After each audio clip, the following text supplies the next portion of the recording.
Joining us right now is Tom Rivers, ABC News correspondent. First of all, Tom Rivers, we just had a press conference in Kuala Lumpur. What's the latest? Well, the latest, basically, they're parroting what was said earlier by authorities in Australia. And the head of the Australian Maritime Safety Authority's Emergency Response Division says, look, it's a lead, but he underlines, he says, probably the best lead we've had so far. You and I now are going to be waiting to see exactly what the readout is. A P-8 Poseidon has been out there. Took about 3 hours to get over the location. They spent a few hours out there, heading back now to Perth, probably within the next hour. So we'll see exactly what they've seen from the air, other assets, air assets, heading down in that direction. And there's said to be a merchant vessel not far away. So that could be very useful until some Australian Navy ships get down there. But, we'll see.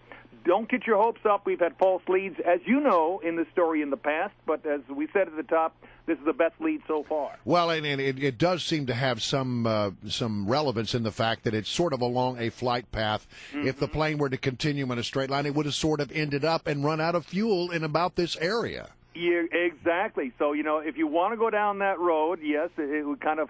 It could say yes. It points again to maybe the possibility of a massive electrical fire outage, etc. Everybody incapacitated. Once, of course, it's set, this thing goes and goes and goes until, as you say, the fuel runs out and down it comes. However, this is a little bit off the beaten path of the last direction we thought the plane was going, isn't it? I think it's in the general direction, but I think the question is whether or not, if this is the plane, and it did hit the water, how that debris would have drifted over the last... Well, that's an important thing. And, in fact, the Australian C-130 is dropping a marker down later on today.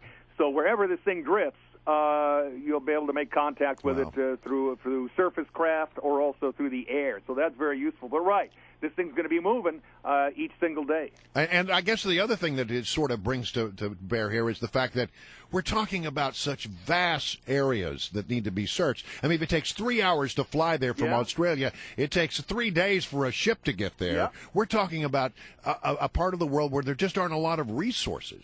No, you're absolutely right. And it's really deep there, too, 10,000 feet. Wow. So, I mean...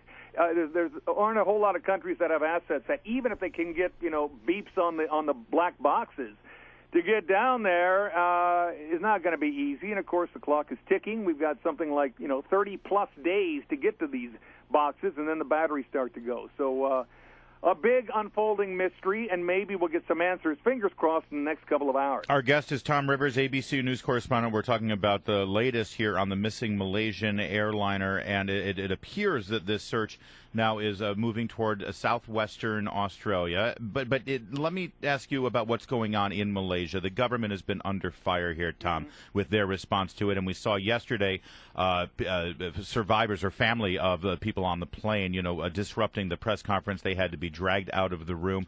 What is the status there of how this government and their response is being received by the people of Malaysia? Well, if we're turning a corner, because we're talking about this huge search now, the northern and specifically the southern corridor, they have to lean on a whole bunch of different countries out there, and many of them have higher technical standards than Malaysia has as far as searching for something like this. So they're leaning upon satellite imagery, in this case from Australia, and that's a good thing. And it's just like, you guys can do the great things, go out there, do what you have, and finally, funnel all the information back to Kuala Lumpur. That's okay. Because, Malaysia is stretched so thin right now. If you said, get your assets down to the southern Indian Ocean, it's going to take a long time, guys. Sure. All right, Tom Rivers, thank you for the latest on this, and we'll keep watching it. Hopefully something. I mean, it's almost nightfall there. It is the vernal equinox, so there's one more hour until sunset. We're guessing nothing will happen during our day here in North America, right?